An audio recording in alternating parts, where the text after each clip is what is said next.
the martial art of Kendo. Japan's ancient sword skills adapted for the modern world. Kendo practitioners, or Kendoka, go through rigorous daily training. Their goal is to respond instinctively with the perfect strike, or ippon.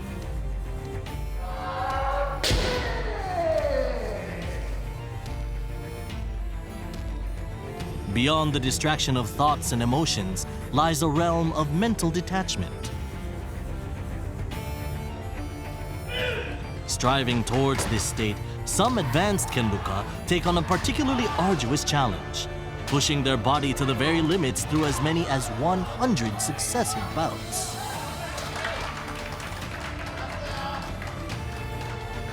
On today's show, we follow one such dedicated Kendoka as he undergoes this exacting battle of endurance in his quest for perfection. Today, I've come to this dojo, a place steeped in tradition and reverence, where the art of Kendo has been passed down for some 85 years. Kendo bouts are won and lost on ippon, a single clean strike to one's opponent. The definition of ippon can vary across different martial arts, but in Kendo, it's only awarded when very specific conditions are met.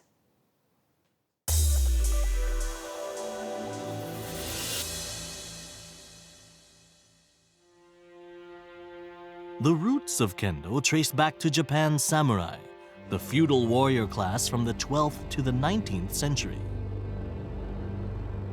Samurai carried swords at all times and had to learn kenjutsu, or traditional swordsmanship, to defeat their enemies in battle.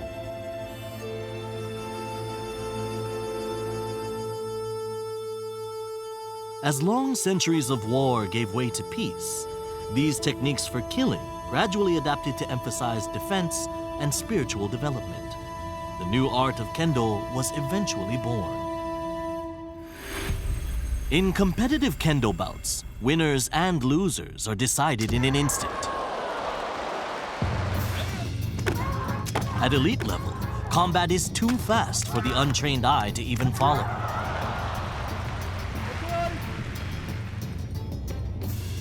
Let's see how long it takes for the winning blow to be struck. Here, it's a mere 0.2 of a second.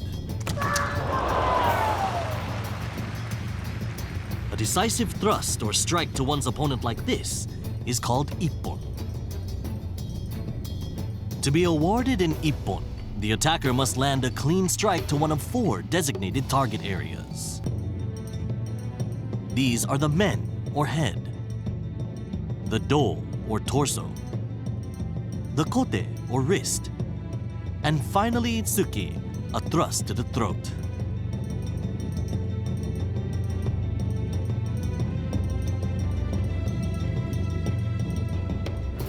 Not simply any strike can be deemed an ippon, however.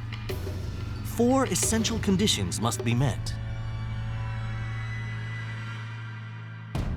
Firstly, the correct part of the shinai, or bamboo sword, must be used.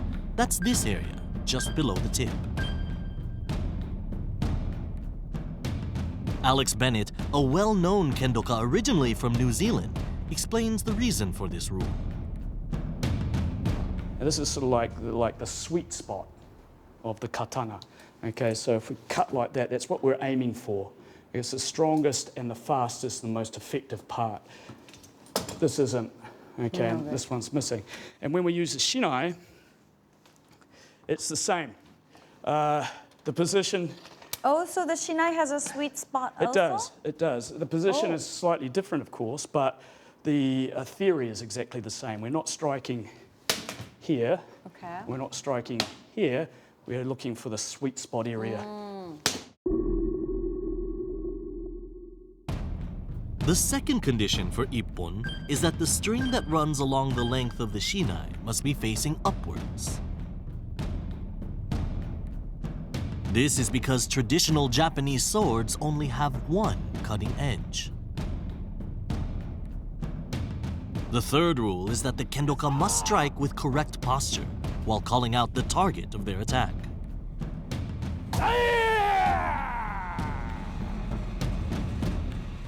This prerequisite helps the Kendoka deliver a powerful, focused blow.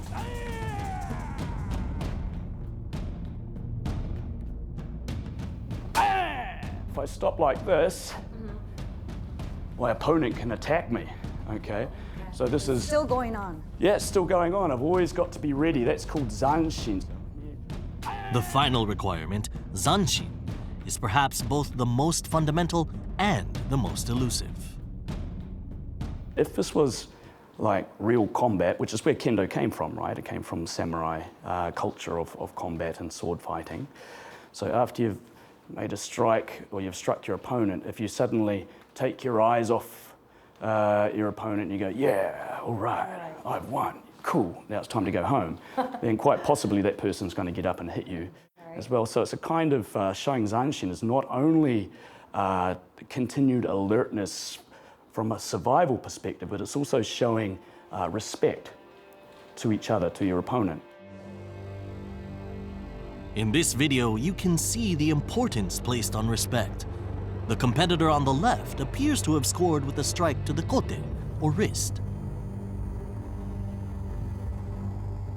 But proceedings are suddenly interrupted. After some deliberation, the ippon is disqualified. Here's what prompted the ruling: the briefest gesture of triumph by the attacking competitor.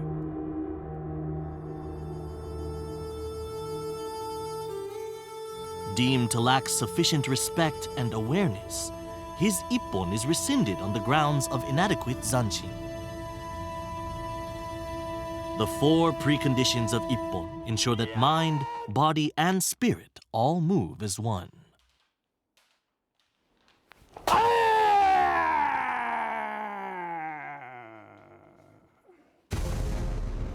Working towards such a lofty goal demands strict daily training. Kendoka tirelessly go through the moves, conditioning their bodies and fostering an unwavering spirit.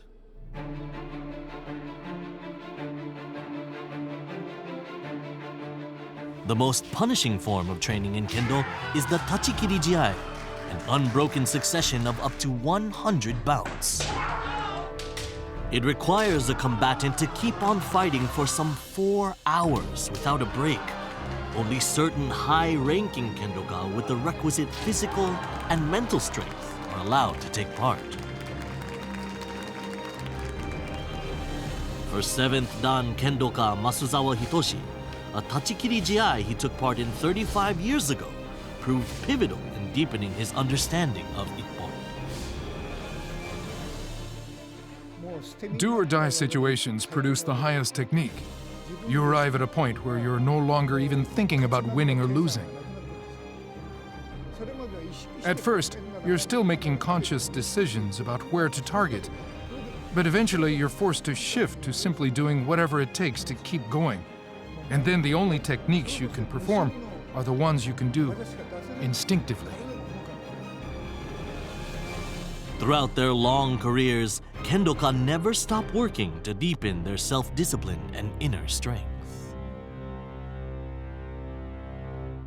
The spirit of Kendo is rooted in continual all-round self-improvement through rigorous practice while always respecting your opponent.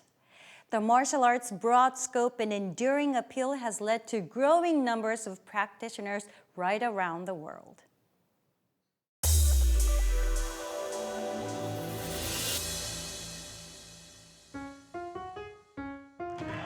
Today, more than 2.5 million people practice Kendo worldwide.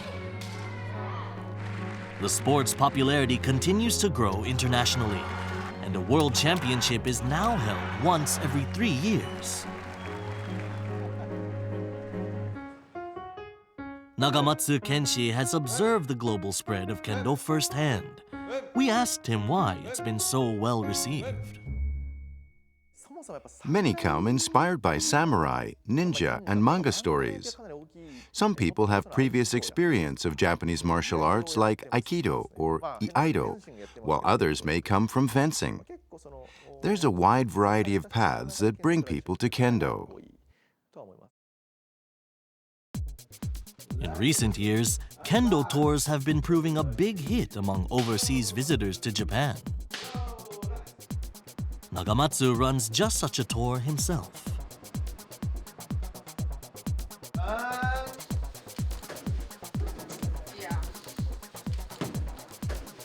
Well, I was always fascinated with like swords, so this is kind of a sword fighting sort of situation on that. So that's why I found most interesting on the training on that.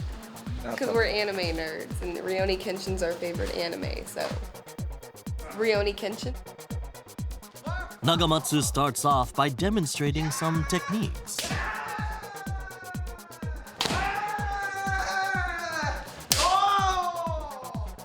The power of Kendo leaves his audience captivated.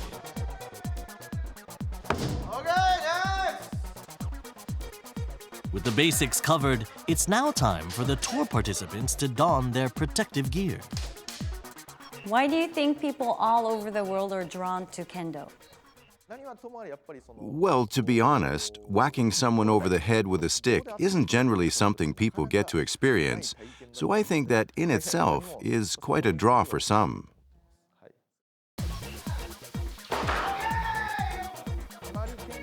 I'm trying to give people a chance to enjoy themselves without getting too far from the true spirit of Kendo, giving even beginners the chance to experience a bout safely.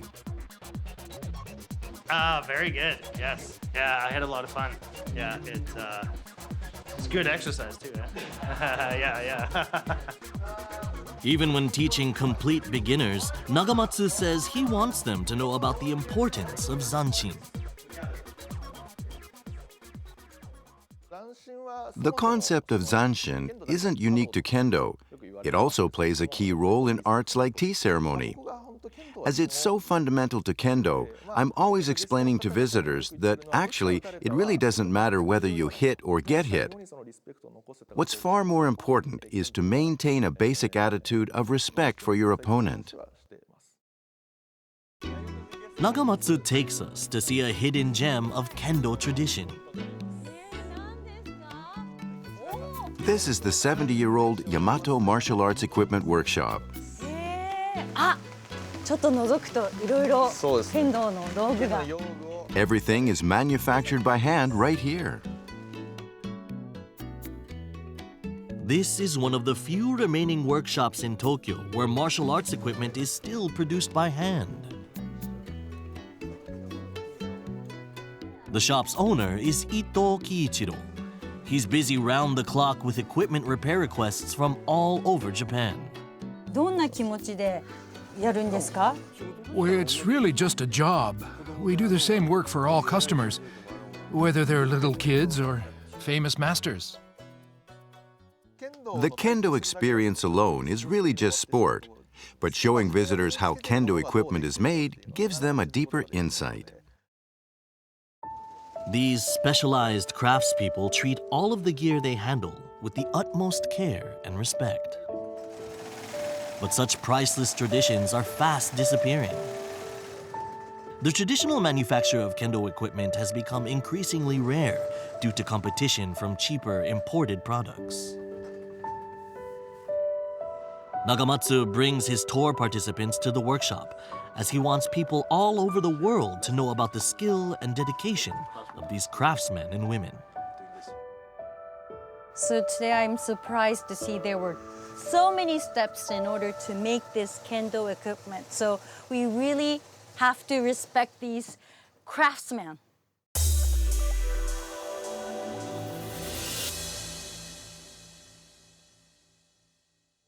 In the Kendo world, tachikiri jiai is considered so demanding that some even feel it to be too extreme for this day and age. Being nominated to take part is a true badge of honor for a Kendoka, and successfully completing the ordeal brings widespread admiration.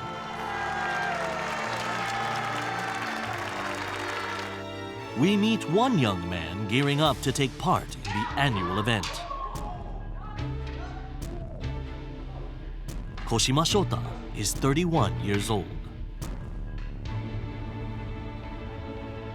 I've been in plenty of bouts where the going got tough, but This will be the first time for me to really find out whether I can keep going when I'm running out of strength. I hope it'll give me the opportunity to understand Kendo from a new perspective.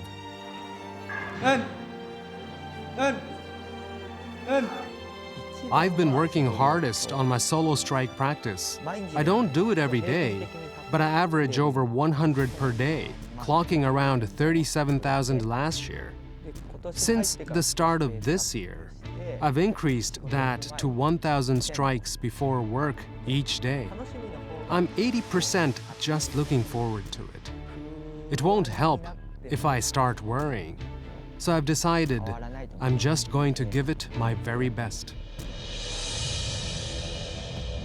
The day of the event has come.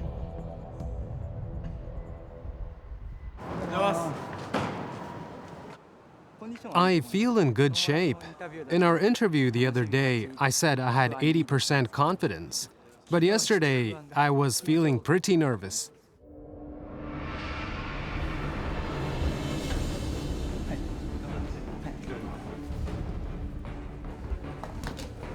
Koshima is starting to feel the pressure.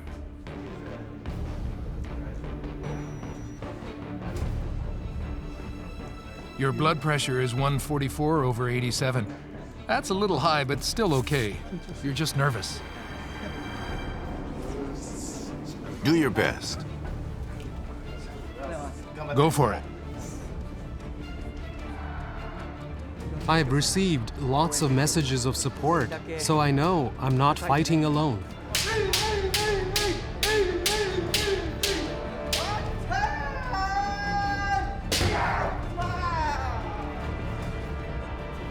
Serving as Koshima's opponents will be 10 tough Kendoka, selected from well-known Kendo teams, including a police team. I'll try my best to take him out. I'll be putting my all into crushing him. No mercy. I'll be using all my might to wear down his endurance.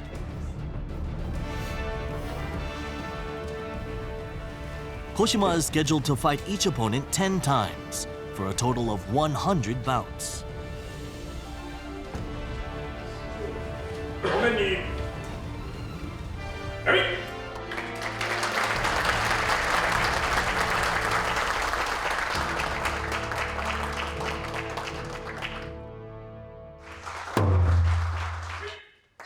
His long battle begins. Koshima wears the red sash.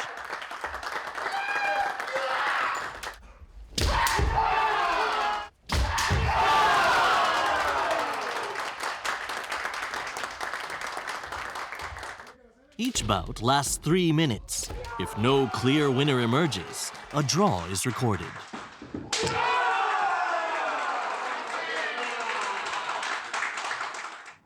Koshima's style of Kendo relies on skilled footwork to control the distance between him and his opponent, as he looks for openings to counterattack. He gets off to a strong start with 16 wins, 7 defeats, and 7 draws. But the strain of fighting continuously eventually starts to show.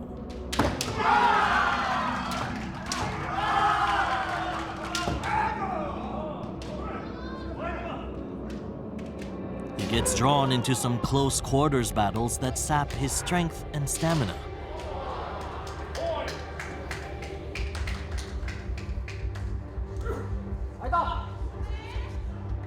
There's one opponent he particularly struggles against. He hits hard and fast. Sometimes he goes for your legs or your neck. Both mentally and physically, he was the toughest opponent for me. As the aim of the event is to push the challenger to his absolute limit, opponents are even allowed to charge him or sweep away his legs. This opponent isn't scared of confrontation, and he knocks Koshima off his rhythm. 4 of their bouts so far have ended in draws.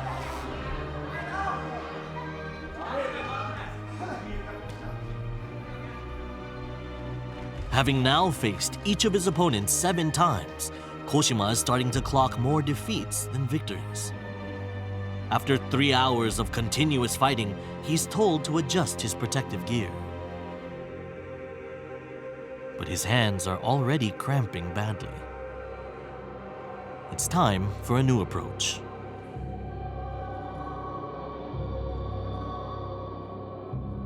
As you become too drained to move, you have to draw your opponent forward so your strikes can still reach. Koshima explains he'd been practicing in advance for this strategy.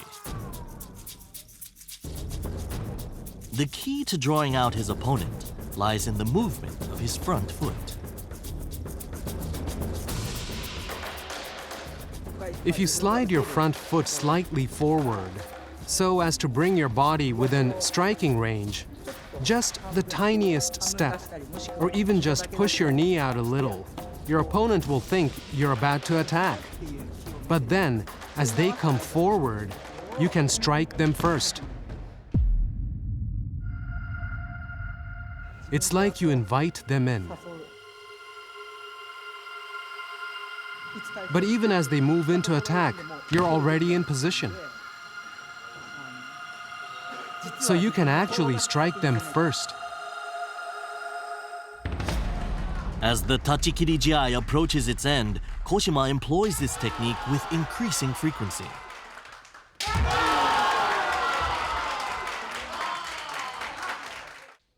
The moment his opponent is tempted forward, he strikes them with a single blow.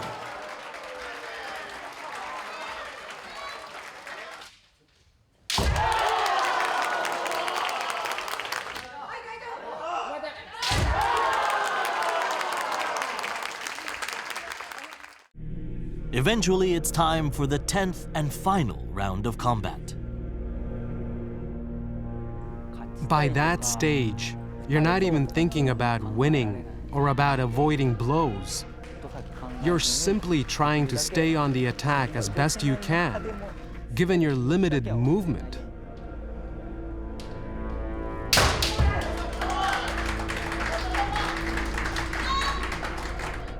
Here again, Koshima tempts his rival out with his right foot feint.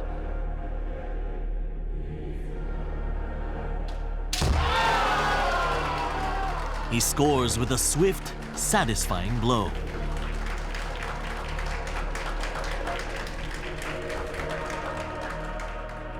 In a normal bout, I'd be thinking things like, if I attack here, my opponent would get in first. But today, I just stopped thinking about all that and moved instinctively. I guess you could say I got closer to a detached state of mind. Koshima has made it right through to the 100th and final bout.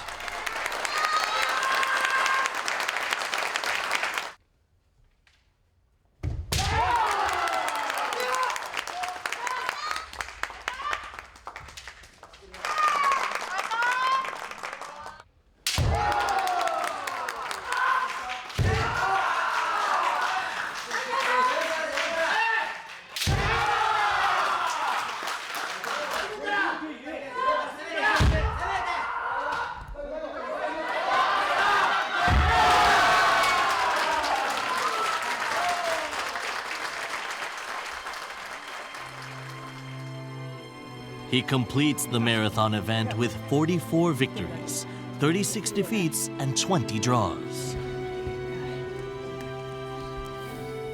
The entire odyssey has lasted 3 hours and 47 minutes.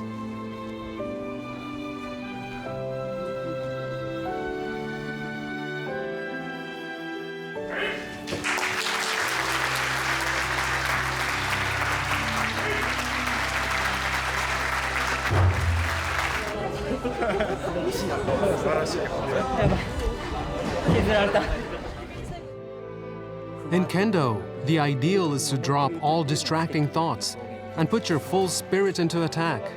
And if you can strike your opponent like that, they will certainly feel it for real. My goal now, going forwards, is to strive for an ippon that truly brings all of these various elements together, for an unbeatable strike.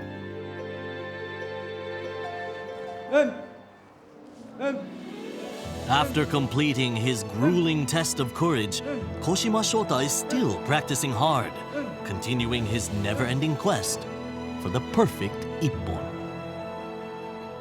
In Kendo, ippon isn't just a point scored. It represents a split second where mind and body move in perfect harmony. And long years of training come together in an instant that embodies the very essence of the art. Kendo offers a wealth of relevant teachings, whatever a person's skill level or objective, and this may well be the secret behind its global following of dedicated practitioners. It's time to wrap up with this week's Spotlight. Please join us again next time on J Arena.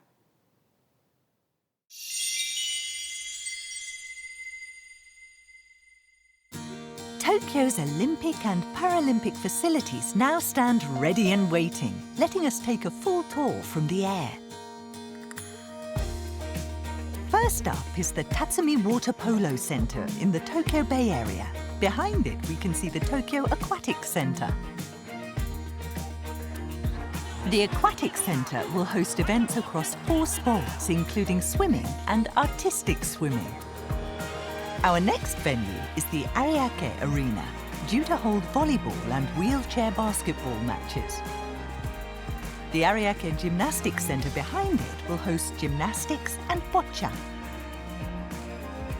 A 10-kilometer hop away, nestled right in the heart of the metropolis, lie the legacy facilities from a previous games. In 1964, the Yoyogi National